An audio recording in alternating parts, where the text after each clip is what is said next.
affinity for quacks, but I also like Pinocchio. Well, sort of the same reason. Quacks lie, and of course, Pinocchio also lies. And you know what happens when he lies? His nose grows. Well, these days there are a lot of liars out there, and what really irks me is when they lie about scientific phenomena or make up medical stories. But sometimes they do get what they deserve, and we have such a case right now.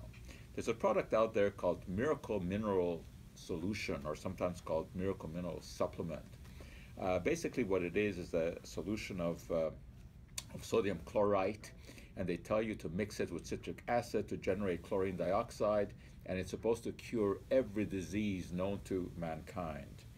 Well, this nonsense was first invented by a character called Jim Humble, who's been getting away with it for a long time. But one of his disciples now has been caught. And this guy by the name of Louis Daniel Smith was taken to court in the US for basically promoting nonsense, for selling a quack item, and he was claiming could cure almost anything. And he was convicted.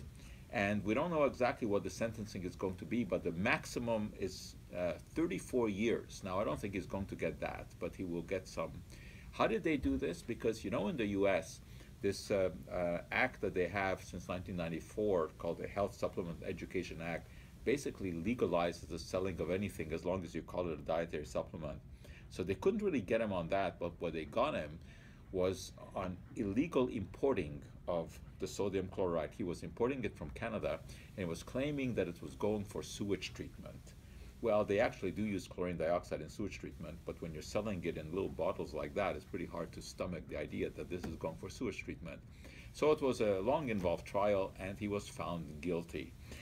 But of course, he and his disciples now are trying to dance their way out of this by claiming that the government is unjust and that they're going after him because he is going to undermine the pharmaceutical industry from whom they are making a lot of money. Well, hopefully they won't be able to frolic their way out of this, and he'll spend some time in prison. I don't think it's going to be 34 years, but let's hope that he gets a couple. And maybe Jim Humble is the next one.